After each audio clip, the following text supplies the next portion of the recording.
Chers amis, en ce beau dimanche matin, je vais commencer par une question. Si on vous demandait de répondre de manière très courte, en quelques mots, 3 mots, à la question suivante, qu'est-ce qui fait la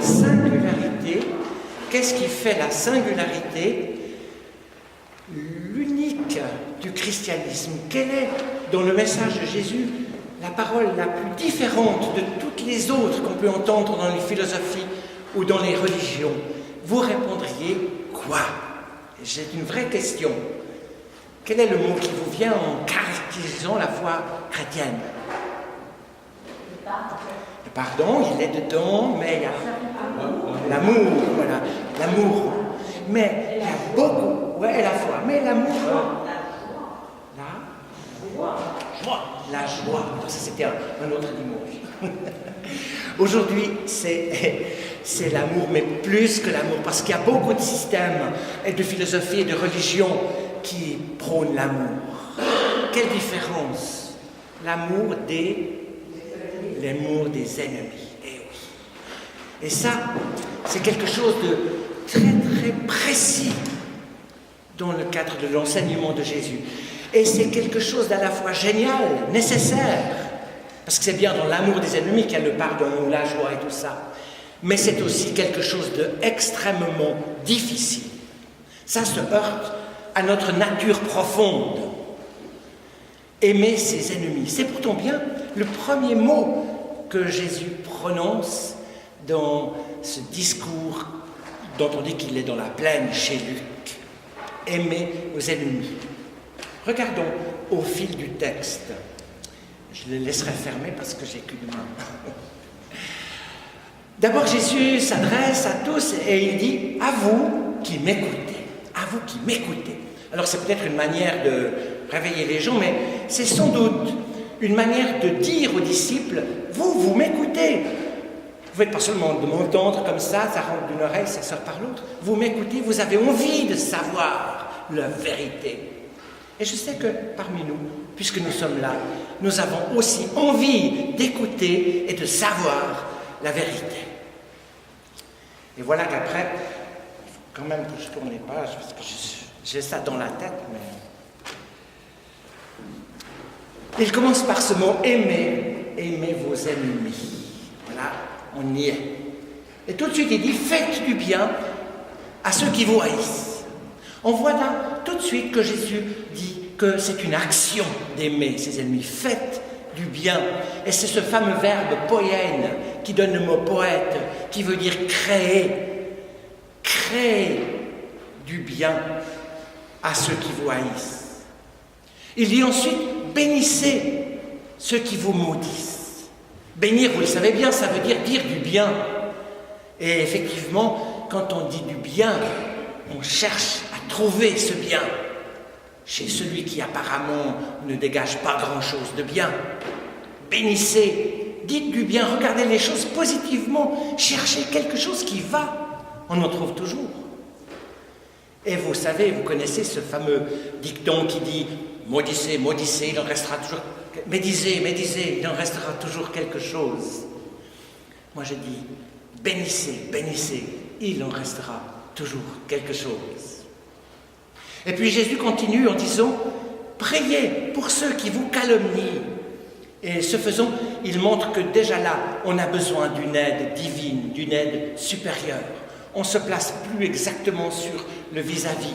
Il y a déjà un tiers, et ce tiers, on le verra abondamment, et lui-même plein d'amour. Ces 3 premières injonctions concernent, on va dire, notre relation à nous et à l'hypothétique ennemi. Les 4 suivantes concernent l'hypothétique ennemi contre nous. À qui te frappe sur la joue, présente encore l'autre. On est dans une autre situation et on se trouve ainsi dans une position qu'on pourrait appeler non violente, une position qui ne répond pas au mal par le mal, qui n'augmente pas la quantité du mal. À qui te prend ton manteau, ne refuse pas non plus ta tunique. À qui on te demande, donne. Et à qui te prend ton bien, ne le réclame pas. Voilà, c'est ces paroles difficiles? Comment les comprendre?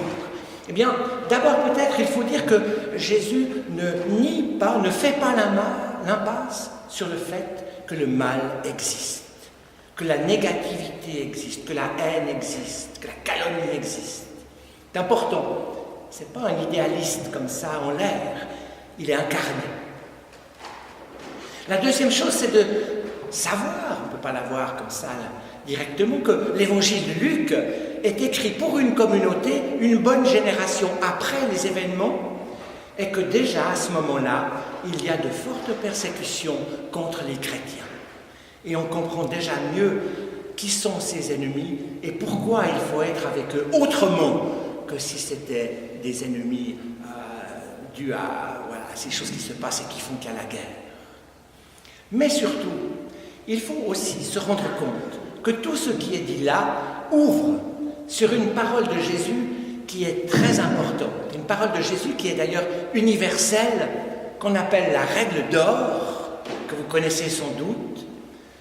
Et comme vous voulez que les hommes agissent envers vous, agissez vous-même envers eux. Dans la plupart des philosophies et religions, c'est dit de manière négative. Ne faites pas aux autres ce que vous ne voudriez pas qu'ils vous fassent. Peut-être que le résultat est le même, mais l'intention est différente. Quand il y a une bienveillance au démarrage, quand il y a quelque chose de positif qui amène du plus et du bien, alors on est dans un autre type de relation. Et effectivement, Jésus avec ses disciples de l'époque, et nous, maintenant, nous fait passer sur un autre plan relationnel que le plan naturel. Le plan naturel, c'est en gros la loi du taillon. On reçoit, on rend. C'était déjà un progrès puisqu'avant le taillon, on rendait beaucoup plus fort que ce qu'on avait reçu. Mais avec Jésus, c'est un progrès encore plus considérable qu'il développe dans la deuxième partie du texte. Et il dit à ses disciples qui l'écoutent avec une grande oreille, « Si vous aimez ceux qui vous aiment, quelle reconnaissance vous en a-t-on? Les pécheurs aussi aiment ceux qui les aiment. Si vous faites du bien à ceux qui vous font du bien, la même chose. Si vous prêtez à ceux que vous pensez qu'ils vont vous rendre, vous faites comme les pécheurs. Mais vous êtes différents. Et c'est ce qui fait que le christianisme est une espèce de marche en dessus, d'ailleurs difficile à vivre, mais on va voir comment la vivre après, qui change les choses en vérité si elles sont vécues de l'intérieur. Quel est le résultat? Quel est le but d'être meilleur que les pécheurs? On disait les nations pour Matthieu. C'est l'idée que nous devenons enfants de Dieu. Si vous aimez vos ennemis, alors votre récompense sera grande et vous serez les fils du Très-Haut. Et on voit ici qu'en pratiquant l'amour, la charité, le don, le partage, l'ouverture, on devient les fils de Dieu. Mais c'est parce qu'on est les fils de Dieu qu'on peut pratiquer le don, l'ouverture, l'amour, etc. C'est dans cette fameuse relation qui nous unit avec le ciel que notre vie change. Et ça, c'est une constante dans la foi. Je la répète souvent.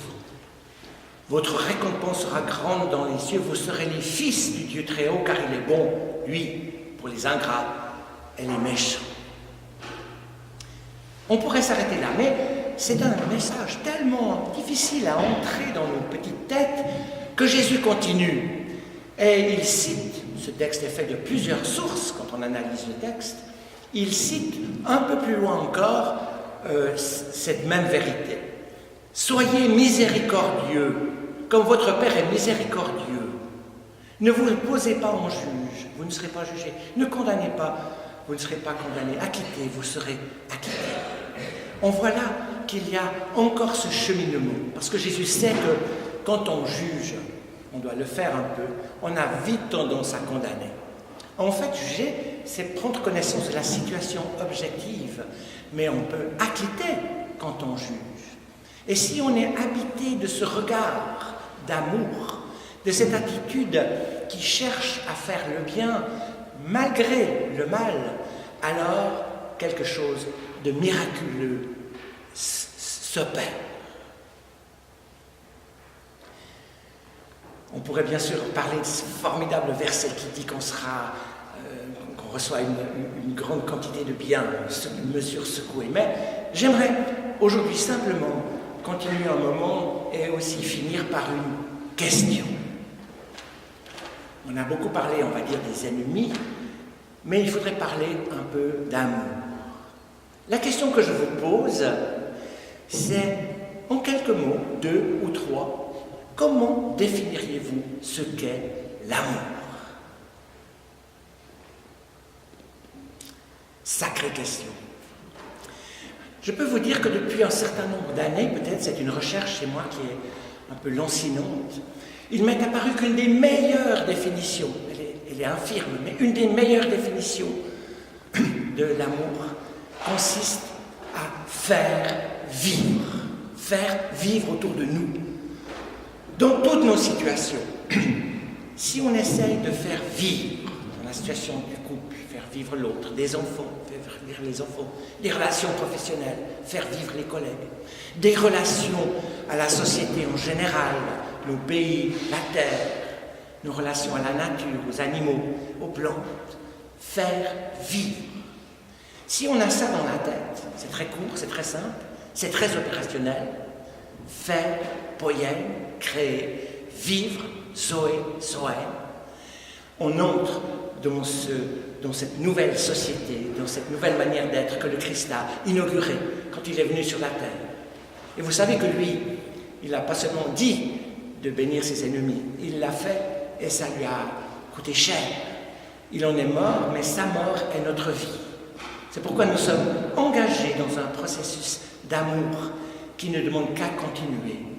Durant cette semaine, regardons à 2 ou 3 endroits où nous pourrions faire vivre ce et ce qui est autour de nous. Et notre semaine ne sera pas vaine. Amen.